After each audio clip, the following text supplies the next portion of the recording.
Today we're going to talk about the Hierophant, which is number 5 in the Major Arcana, but it's the 6th card of the Major Arcana, and it represents the fulfillment of those first 6 cards and the kind of symbolic story that those cards tell. I had explained in the previous videos how with the Fool you have the initiate outside of the temple taking the jump inside. The magician, he's at the doors of the temple, and to enter he must show that he is skilled in the 4 elements, the 4 common elements, and that's how he's allowed in. The High Priestess is the initiate at the entrance of the temple, and from there he can see the altar, but the altar is covered by a veil, and it is at a distance, so he needs to approach it. Then you have the High Priestess, the Empress, where he is taken steps to approach, and now is turning and looking out at the world again. The Emperor, which is a continuance of that, and then a return, turning towards the temple in the Hierophant, where now the initiate is at the steps at the base of the altar, and he can see what is above the altar. Or putting it in other terms, you have the High Priestess, which represents looking within yourself. The Empress, which represents taking what you've seen within yourself and using it to change yourself on the outside. Then you have the Emperor, which represents making that change also create a change in your environment. And then you have the Hierophant, which represents that change in your environment now leading you back into yourself, into a state of discovery, a state of satori, or a state of awakening or awareness. And what is the discovery of the Hierophant? Well, let me first show you the High Priestess. And in the High Priestess, you can see that the candidate, the initiate, is very far from the steps of the altar. And he can see the High Priestess there, but she's covered by a veil. And you can see that she's pointing up at something, but you can't make out what it is.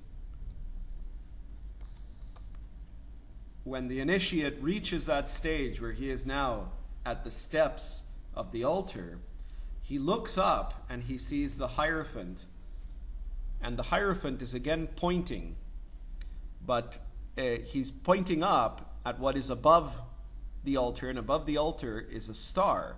And now that the initiate can see that star immediately comes down and enters within him. So this is about a discovery of, you could call it the star, you could call it the holy guardian angel. It is a vision of your higher self. It's a vision where you realize that what you are is something vastly beyond what you thought it was. It is a vision that transcends the limits of your ego. A lot of people would like to transcend their ego, but the difficulty of this is that most people will try to do this within the boundaries of their ego. The mind can't lead you to awareness. It can't lead you to awakening or to enlightenment. And this is because if enlightenment is something outside of the mind, then it doesn't matter how much you're running around in circles inside of the mind, you're never going to find it there. If you lost a ring inside your house and you go outside to look for it, you can look all that you like. You're not going to find the ring outside of your house, right? Well, it's the same with the personality. The personality is a set of false limits. And it takes an experience that transcends the limits of the personality for you to find what it is you're really looking for. And so part of what the Hierophant has is an image of the two columns that those columns are also on the High Priestess in this deck. And in some decks, instead of the columns, what you see are two rows of the animals, of the animal heads that are representative of the four figures of the Sphinx. And in any case, those are the boundaries. But these are no longer your own boundaries. You have transcended your boundaries and found and discovered the boundaries of existence. So you've expanded yourself. And what you've discovered in the star is the fifth element. Up till now, you'd been working with four. The fifth element is this element of spirit that you were already working in as you entered into the major arcana. But now you have a vision of it, this vision of pure energy, of Shaktipat, of the divine. And so now this is symbolically represented by the star or the pentagram. And this pentagram or this star is a force that is outside of you, it is beyond you, but it is also encompassed in you, so that the figure in the card takes the form of a star, and it is also residing in the center of you, in your heart. So this is the star within you. This is where in the Hierophant you discover that you are a container or a transmitter of this divine force. This is what I referred to as the Buddha field in the card, the Emperor, which we did last.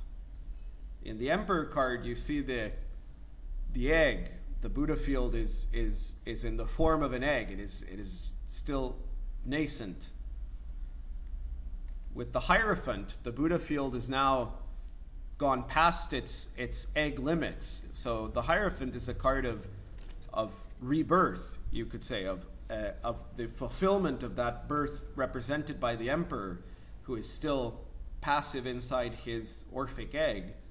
And now with the Hierophant, you break free and blossom into the star.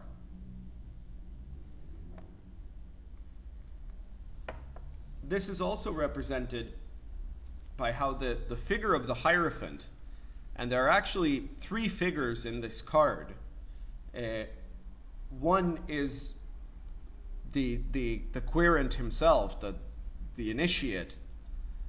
The other, within the star, is the child, which is this inner child, this new purity that is within you. And the third is the Hierophant. And the Hierophant is kind of this spectral figure. And really, all three of these are aspects of oneself. One is your most natural, pure, innocent self. The other one is you as you perceive yourself as the personality. And the third is the higher self, the holy guardian angel, you could say, the awakened self. And the Hierophant, the awakened self, has a triple crown, has 3 crowns, compared to the Emperor that had 2. So now this is a symbol of power that you have over your physical self, your interior self, and also over the spiritual that is beyond the limits of the perceived self. So this is the threefold authority of the Hierophant. I'm going to continue this in the next video. There's still quite a bit more to talk about the Hierophant.